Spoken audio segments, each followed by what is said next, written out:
Good morning. Happy Saturday. Welcome to the batch cooking webinar.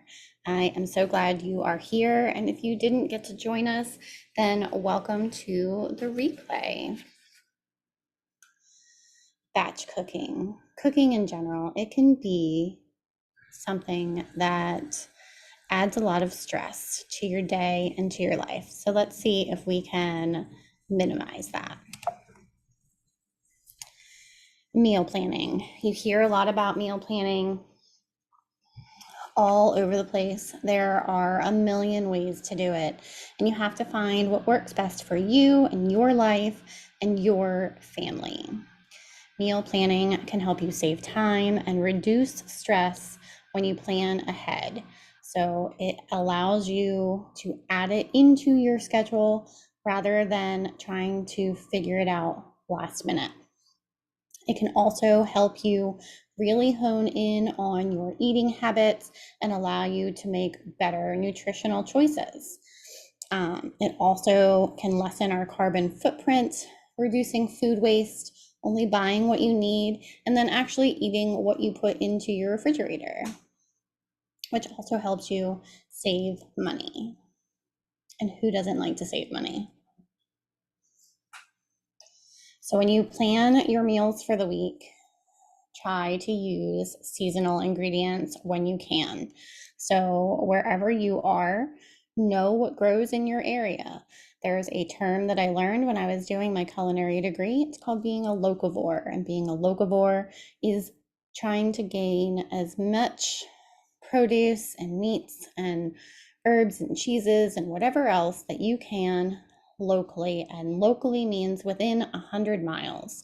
So what is within 100 miles of you that is produced, grown locally? And how can you get it? And is it in your budget? Can you make it in your budget? So in the spring, things like asparagus and peas and strawberries are in bloom. In the summertime, there's lots of tomatoes and zucchini and berries. Fall time brings apples and root vegetables and pumpkins and squash. And in the winter, there's kale and Brussels sprouts as well. You can create a calendar. You can do that by printing something out and writing it all down, or using it on your electronic device and doing it that way, creating a spreadsheet, whatever works best for you. Doing theme nights is also another way to keep it fun and interesting and can keep your family involved as well. So some theme nights to think about are Meatless Mondays, Taco Tuesday. Taco Tuesdays are a favorite across the board everywhere. Stir Fry Wednesday, Soup and Salad Thursday, and Fish Friday. Maybe you don't like fish. That's okay. So you come up with another theme. This is how it's going to work for you, is by knowing what works best for you and your family. When we cook in bulk and we use the tools that we have and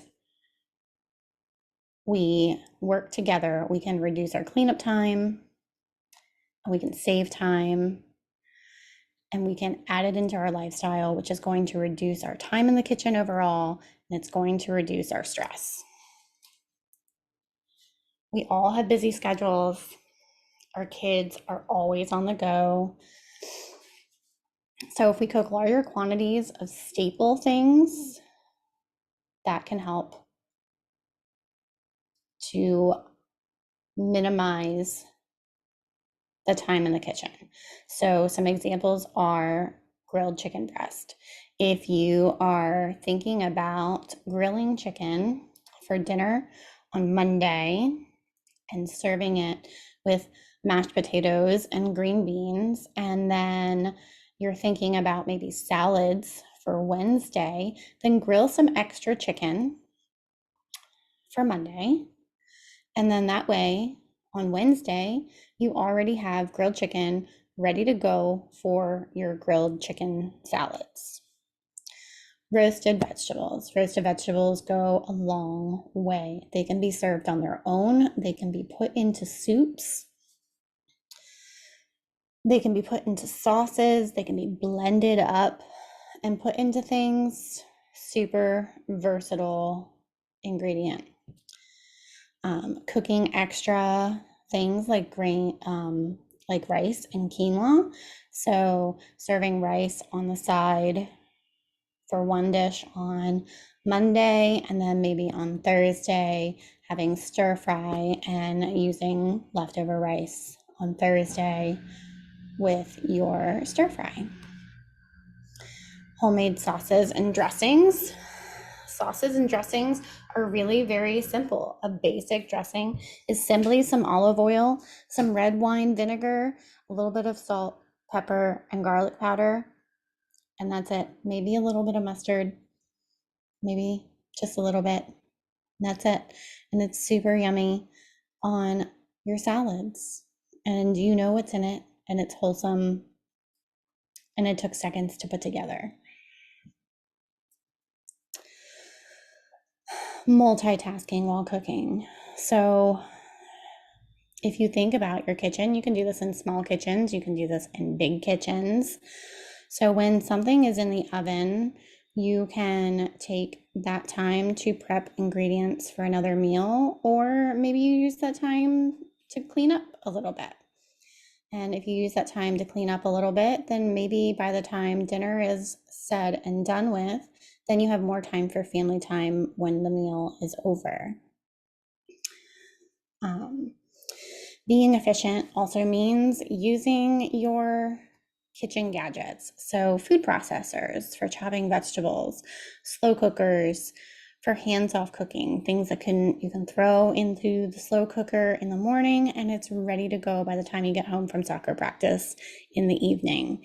Instant Pots are fantastic, especially the Instant Pots that are multi-purpose. I love my Instant Pot because it's also a rice cooker. It's also my slow cooker. So for me, it is one device that serves multiple uses. So it takes up minimal space on my counter, but it serves multiple purposes and it works perfectly. Another thought to think about is to cook once and eat twice. So like I said, cooking double the amount of rice because you know you're going to need rice twice in the week. So if you cook the rice that you need on Monday for Monday and Thursday, then you're already ahead and you don't have to cook the rice again. On cooking, make extra to use different ways later in the week. So something to think about. Utilizing those leftovers and not thinking them necessarily as leftovers, thinking them as prep. You're prepping for your week. And you only want to do that for the week that you're in. You're not prepping for the following week because food is only good once it's been prepped for so long. And we'll get into that here in just a minute. Another favorite quick way to make meals, especially if maybe something happened and you didn't prep, or maybe your kids or your family significant other snuck in there and ate some of your prep and now you don't have what you thought you were going to have for dinner, are one pot or sheet pan meals. So these are fantastic, especially if you have things that are quick cooking. So some kielbasa or sausage. I really like chicken sausages for these. And then you take your root vegetables or your potatoes or broccoli and those sausages, and you throw it all together with a little bit of olive oil and your seasonings. You throw it all together onto a sheet pan and throw it in the oven, and you just bake it until it's done. And then that way everybody gets a little bit of everything. You can cook some egg noodles or some rice or some quinoa on the side for extra to make it more filling. Or some really crunchy, yummy, toasty bread would be nice if you had it, and make it a more rounded meal.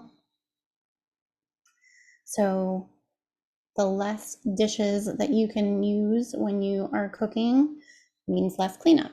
So something else to think about. Also, remember that every recipe can be customized to your dietary needs and your likes.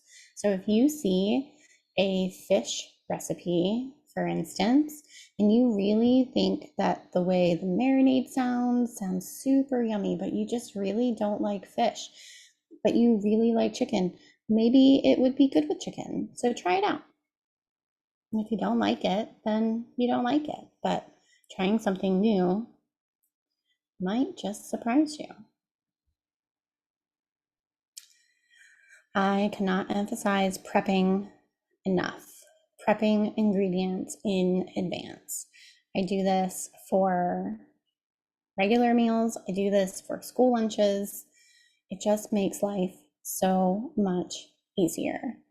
So on Sundays in particular, I spend time preparing ingredients so that they are ready to go, which makes it easier for me to just throw meals together.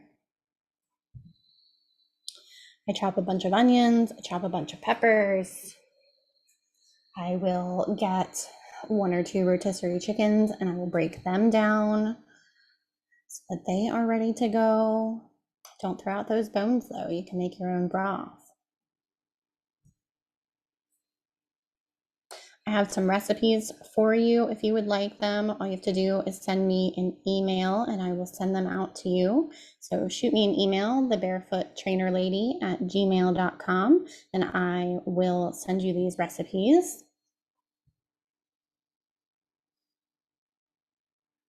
It's nice to have some variations to our traditional comfort foods sometimes.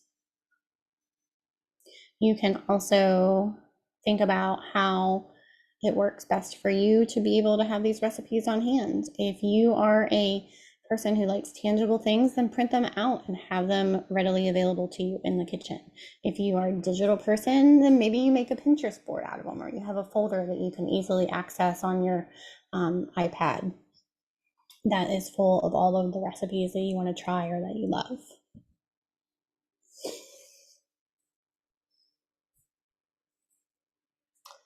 All right, we have made it to storing of prepped food. So super, super, super important. I cannot stress this enough. When you are preparing food, whether it's food that you are familiar with or food that is new to you, you need to understand as best you can how to keep it fresh. So most prepped meals, meaning ingredients that have been combined together, are good for about 3 to 5 days when they're properly stored and refrigerated. If you're looking to store things longer, you can freeze meals in individual portions. I recommend labeling the containers with the name and the date that they were prepared. Individual portions are nice because sometimes we have what we call fend for yourself nights. And so sometimes it's nice to be able to just pull out a little bit of something that you want without having to pull out everything that would be enough for your whole family when you're the only person eating it. Most frozen meals can last up to 3 months, which is super nice, especially if they're stored properly. Using airtight containers, microwave safe containers, glass containers. Glass containers are nice because they don't absorb odors and they don't stain. So I know everybody's familiar with that one Tupperware dish or maybe multiple Tupperware dishes that are stained by all those pasta sauces. We've all had them. I switched over to glass a couple of years ago and I love them. At the end of these slides, you will find links to some of my favorite products if you are interested in them. A big important tip is to make sure that you allow your food to cool before storing it. So this is good for the food itself, but also for your refrigerator itself. So your refrigerator is already cold. And so when you're putting something super warm in it, it needs to cool that down. And so you're fluctuating the temperature in there, which can open opportunities for bacteria to grow in other things that were already stored safely in your fridge. So we don't want to do that. So you want to make sure that hot food cools for about 20-30 minutes before covering it up, because we don't want condensation and then putting it into the refrigerator. You don't want it to reach room temperature, because again, we want to avoid bacterial growth. We're not trying to make anybody sick. We just don't want it to be hot when we put it in the fridge. Things like meats that are more perishable than others should be stored on your lower shelves in the refrigerator. Produce, if you are buying produce and you're not quite sure if you're going to use it, keeping it whole when possible will help keep it last longer. If you already have your meal plan set out and you know when you're going to use it, then prepping it is fine if you're going to use it within the next couple of days. Making sure that you are aware of all of those little areas of airflow in your fridge and making sure that they're not blocked. Same goes in your freezer. Make sure that they're not overfilled so that those appliances can continue to work properly for you. There is a system in commercial kitchens of first in, first out. It is the same on shelves in grocery stores, first in, first out. So things rotate. So the oldest comes to the front of the shelf, and then the more new product of the same item gets put towards the back. So things that are not spoiled, that are still good, you want to use them first. So you want to use older prepped meals before newer ones to ensure freshness and also avoiding food waste as well. If you need to separate different components to keep things from getting soggy, there are different ways to do that. I can show you how to stack a salad inside of a mason jar. So let me know if you want a video on that, and I can do that for you. We also need to make sure that we're reheating food safely. So microwave safe dishes, super important. Covering food will help retain moisture and keep things from drying out. If you're doing something on the stovetop, sometimes we add a little bit of liquid, a little bit of water, maybe a little stock, depending on what it is, to help it from drying out when we are warming up our foods.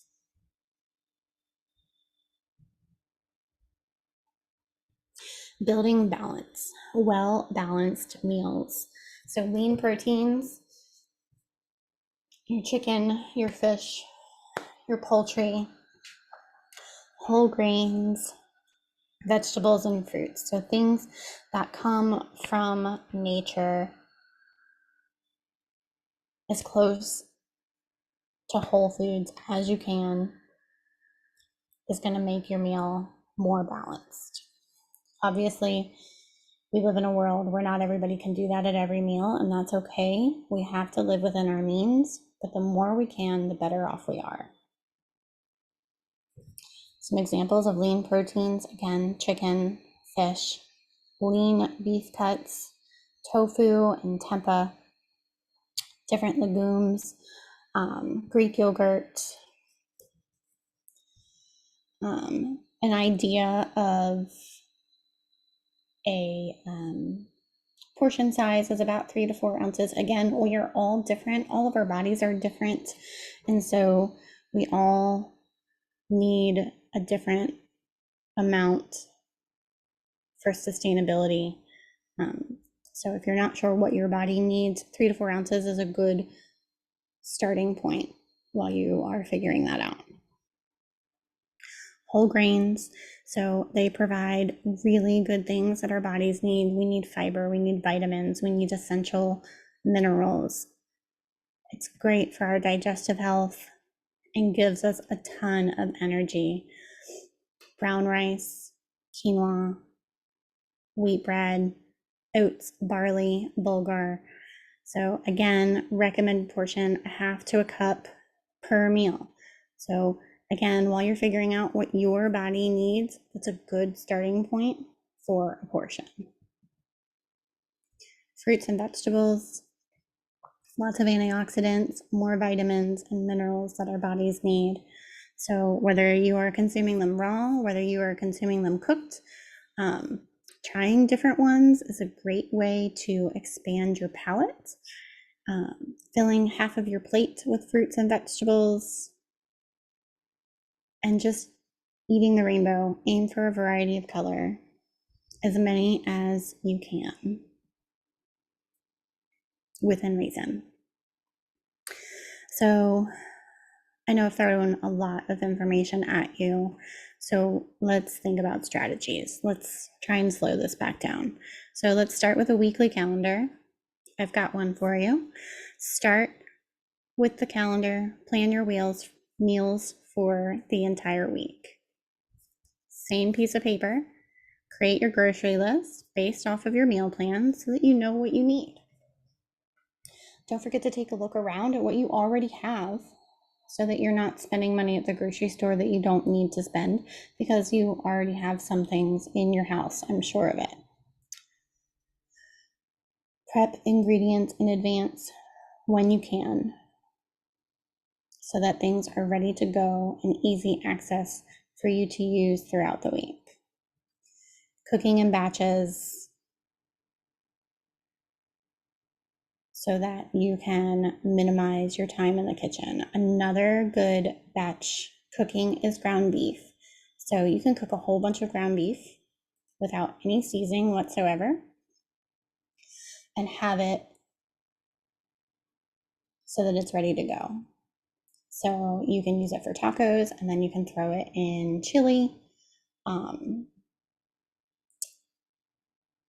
whatever you need to do. So today, for instance, I made some stuffed peppers that are prepped and ready to go into the oven for dinner later tonight. And I made sure that I had leftover ground beef mixture that's also seasoned and ready to go. And so that went into some silicone molds and into the freezer. So that way I have meatballs later on whenever I need to. I don't need to mix that up. All I need to do is thaw them out and roll them into balls, because it's a square prep container, and then cook them off, and they'll be ready to go whenever I'm ready for them. Use leftovers creatively. Repurpose extra ingredients into new meals to avoid waste. If I'm having mashed potatoes on Monday, sometimes I will purposely make sure that I make extra, because I know that I'm going to make shepherd's pie on Friday. So that way I know that I have mashed potatoes for Friday to top my shepherd's pie with. Think about the things that you and your family love to eat and start there. It's really not as complicated as you're making it, I promise. And if you have questions, I am here to help. Here are some more examples. So for instance, you could have yogurt, berries, and granola, and then grilled chicken with some greens and some quinoa, and then some salmon with some roasted vegetables and some rice.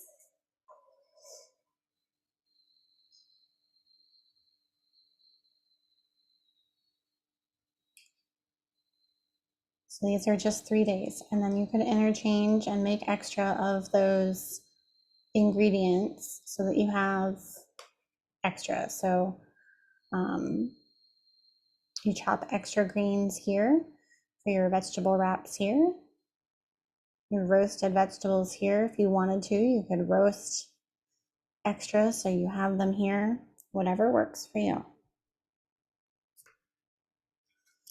So if you take these tips and you incorporate them into your meal planning routine, you can reduce stress in the kitchen, find balance that works for your lifestyle and your family's dietary needs. Start simple, incorporate more variety, and as you get more comfortable, maybe it gets a little bit more complex. If you have any questions, I'm always here to help. Here are some of my favorite product links. If you have any questions on those, let me know. I do make a small commission if you purchase through these links, so there is a disclaimer there. I hope you enjoyed this video, and I hope you enjoy food prepping. I hope that you have learned something today and have a great rest of your weekend.